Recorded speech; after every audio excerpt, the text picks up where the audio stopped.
Bonsoir les amis, ravi de vous retrouver. Nous sommes le vendredi 16 février. Ce soir, nous accueillons Monsieur Lénaïck Adam. Bonsoir. Bonsoir, Monsieur Amri. Vous êtes candidat aux élections législatives partielles de la seconde circonscription. Les ennuis judiciaires, égalité de traitement des candidats oblige, on n'en parle pas. Mais par contre, il y a eu un mot prononcé par un de vos concurrents, Monsieur Delors, qui a dit « Lénaïck Adam nous a trahis ». Et quand je l'ai interrogé, il nous a dit « Non, le linge sale se lave en famille ». Donc, vous avez trahi qui, quoi? Je n'ai trahi personne et d'ailleurs je me refuse à parler de M. Delors. Ce n'est pas un sujet pour moi. Je ne vais ni animer sa campagne, ni rythmer ses sorties. C'est une nouvelle campagne pour vous ou elle est dans la droite ligne, de ce que vous aviez fait lors de l'année dernière?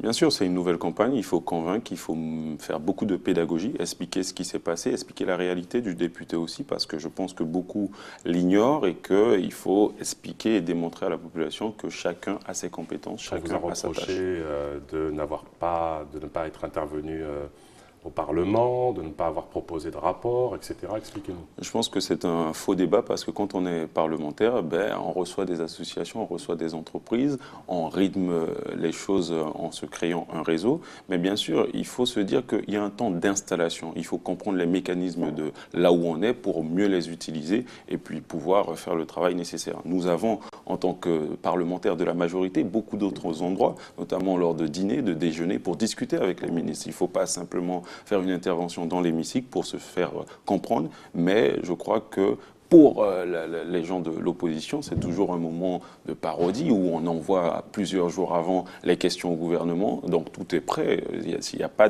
une très grande pertinence, si ce n'est de passer à la télé et parler de quelque chose. L'accumulation des candidats, votre point de vue? Je pense que c'est une bonne chose si l'offre politique peut s'agrandir par cette voie, si ce n'est pas que des ambitions personnelles et non pas une vision pour le territoire, c'est une bonne chose. Je crois que la Guyane a besoin de ça, mais il faut faire attention à ce que les électeurs ne se perdent pas dans tout ça. On va bientôt aborder ce que vous proposez concrètement. Juste, donc la République En Marche vous soutient officiellement. Pourquoi il n'y a pas de République En Marche structurée ici en Guyane? La République En Marche, j'aurais bien voulu structurer. Les collègues aussi, ils nous ont proposé de nommer un référent, mais il fallait trouver la bonne personne. Ce sont des discussions, ce n'est pas que Lénaïck Adam qui décide, c'est tous ceux qui se revendiquent de la République En Marche qui doivent définir cela. Donc je pense que c'est un travail qui sera prochainement. J'étais parlementaire et je ne pouvais pas prendre cette casquette-là en plus, donc je crois qu'on le fera très vite. Vous avez accompagné le président de la République, Emmanuel Macron, lors de sa visite sur notre territoire, lorsqu'il a déclaré pas de route Maripasoula. Votre sentiment par rapport à ça? C'est un faux sujet. Pour moi, c'est un faux débat. Quand le président de la République dit qu'il ne peut pas promettre une route sur ce quinquennat, je crois qu'il est prudent. Il est juste parce que les Guyanais auraient été les premiers à dire que oui, mais il avait promis, il avait dit qu'il aurait fait une route et après le problème reste pour Lénaïck Adam ici en Guyane. Plus de fausses promesses donc. Il ne faut pas faire de fausses promesses. Il faut dire la vérité, il faut dire ce qu'on peut faire. Pourquoi les Guyanais, dans un premier temps, tous les élus, on ne se retrouve pas pour dire que c'est une priorité de sortir cette route puisque ça permettra à l'enfant de Saint-Georges de pouvoir aller sur le fleuve Maroni, ça permettra à l'enfant de Cayenne de pouvoir y aller en voiture. C'est ça le vrai sujet. Pas d'attente d'un président de la République qui vienne ici et qui dise des choses pas réalisables sur un quinquennat où il n'a pas de visibilité. Les accords de Guyane, vous les suivez? Les accords de Guyane sont suivis. Aujourd'hui, tous les points sont au vert.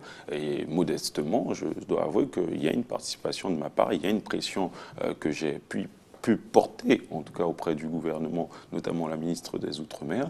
Là, j'ai encore reçu... Ils seront concrétisés. Bien sûr, le milliard, toutes ces choses-là, tout ce qui avait été dit, qui était acté et ce qui était en cours, aujourd'hui, je confirme que tout est ouvert. Les millions pour l'éducation, les millions pour les différents secteurs, tout est acté au moment où je vous parle. Alors nos téléspectateurs, nous regardent.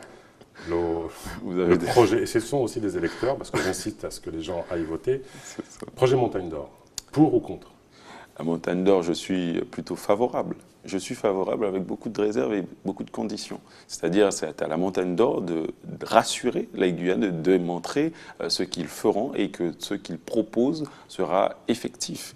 Mais dans le cas où tout sera réalisé, je suis très favorable à cette démarche, puisqu'il faut franchir ce pas-là. On ne peut pas rester et puis observer un certain nombre de choses et attendre le développement économique. Le développement économique, ça entraîne aussi des risques, que ce soit au niveau environnemental. Il faut essayer de limiter et puis aussi prendre des engagements pour dire qu'on va faire des constructions de parcs naturels ou pour remettre les choses en place, mais je crois que c'est un projet qui est intéressant pour la Guyane.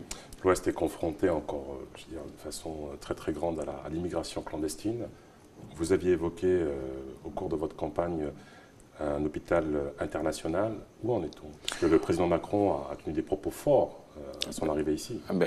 Tout ça pour montrer aussi que l'ENAIC Adam a pu travailler, parce que j'avais évoqué ça, ça a été acté. La ministre de la Santé viendra mettre en place donc un hôpital à statut international pour le CHOG à Saint-Laurent-du-Maroni, mais je pense qu'il faut aller vers ça aussi pour Cayenne, puisqu'on connaît la réalité de notre territoire. Ça permettrait une meilleure visibilité en termes de naissance. Alors, ça ne permettra pas des naissances de complaisance ou des naissances opportunistes, mais je crois que c'est un bon début.